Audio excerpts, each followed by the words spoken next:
Welcome to the Front Porch, where we're shooting the breeze podcast style with Savannah's top thinkers and biggest barrier breakers, the quintessentially quirky and the perpetually hip. Are we ready? Ready? Yep. Okay, so we'll just start when my hand drops. So here we go. Hello and welcome to the Front Porch. My name is Bea Ray. I'm with the Creative Coast, and here we are chatting it up podcast style with Angela Williams. Hey, Angela. Well, hello, Miss B. How are you? I'm super. Wonderful. Tell me about Serenity Gardens. Well, it's a long-term care community that's coming to the area for veterans. We are hoping to start breaking ground very soon. We've located two different locations that we're looking at. So it's definitely coming. And why is that needed? Well, in Georgia alone, we have over 700,000 veterans. In the Savannah area, we have over 220,000 veterans that are over the age of 65. That's within the Chatham County area as well as 11 surrounding counties. And with that, there's only 2 veteran facilities here in Georgia for veterans. Together, they can only house 438 veterans. So What percentage is that? I'm not good with math, but that's not. Well, neither am I, but I know it's less than 1%. Okay. Or maybe a little bit more than 1%, but it's definitely needed. Just in our area alone, we have more than enough veterans to accommodate it. We are also surrounded by at least 6 military installations, all within a 50-mile radius. And according to the USA magazine, Georgia, as well as Savannah, is quickly becoming one of the top places for veterans as well as the elderly to retire.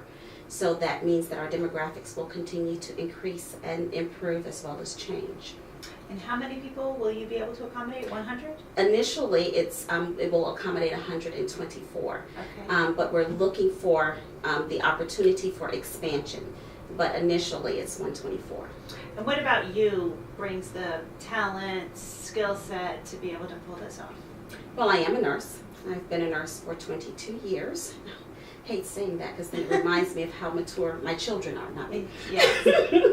And just seeing that there is a need, I think brings a lot of talent. I've worked within the long-term care community as well as oncology and many other different arenas within the medical profession. But I do have a very strong board with me that also come together with a lot of experience that we need in this type of development that is definitely going to be required in order to pull this off successfully. And the idea first came when? It's always been a passion of mine to do something in long-term care. I never particularly cared for long-term care facilities when I first became a nurse because I felt as though patients were left there to die. Family members just kind of dropped them off and forgot about them. And as one of my friends referred to it as they were the coffins for the living. And I would take home my emotion for them because I would give them as much love as I could while I was there. But then after my 12 hours, I would stay home and wonder, well, who's on shift tonight? Who's taking care of them? Who's hugging them?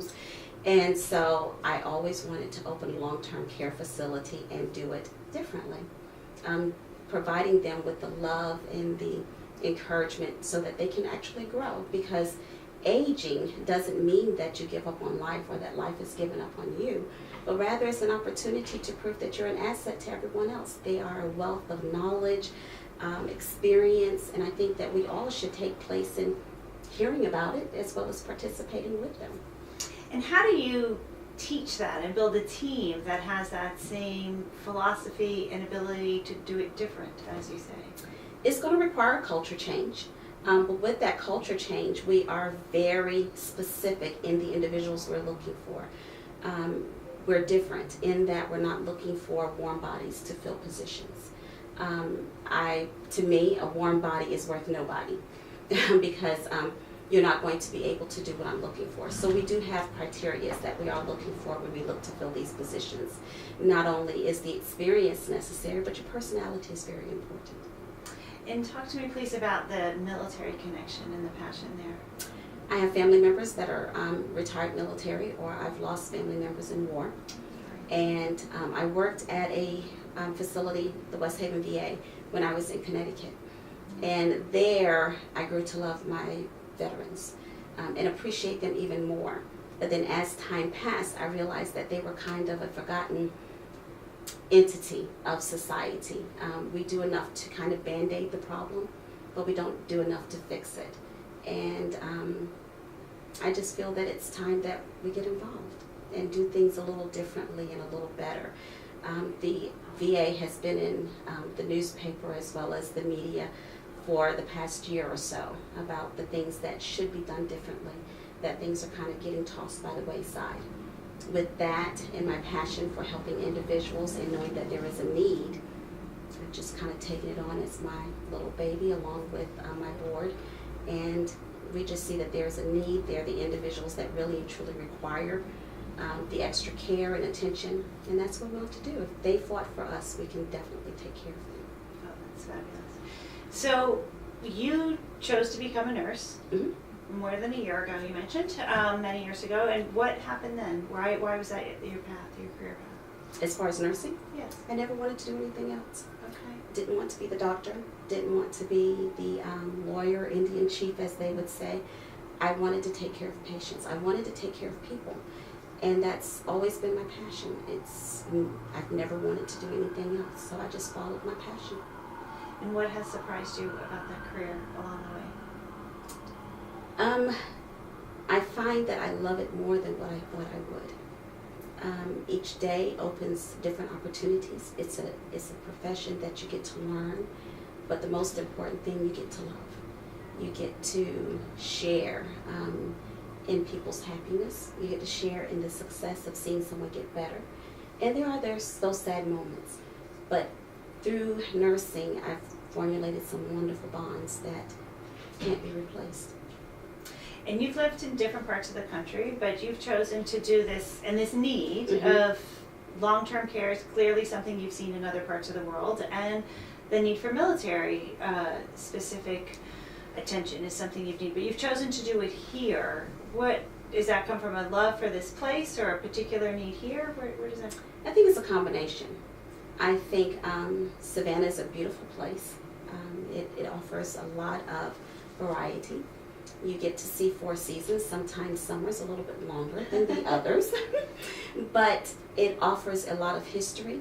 And when you're dealing with individuals of age, their history. So I couldn't think of a more beautiful place other than the place that I grew up to kind of help fulfill this passion and this need. I just think that it's the best place. It says home. Fabulous. And the name, where did you come up with the name for Serenity? It's kind of thinking of things, and when you think of peace, I think of something serene or serenity.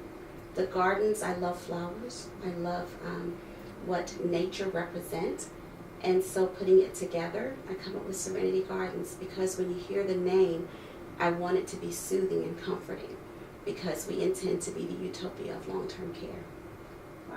Well, Angela with Serenity Gardens, thank you so much for being here at the Creators Foundry and telling us a little bit about the story. Well, thank you so much for having me. You're welcome.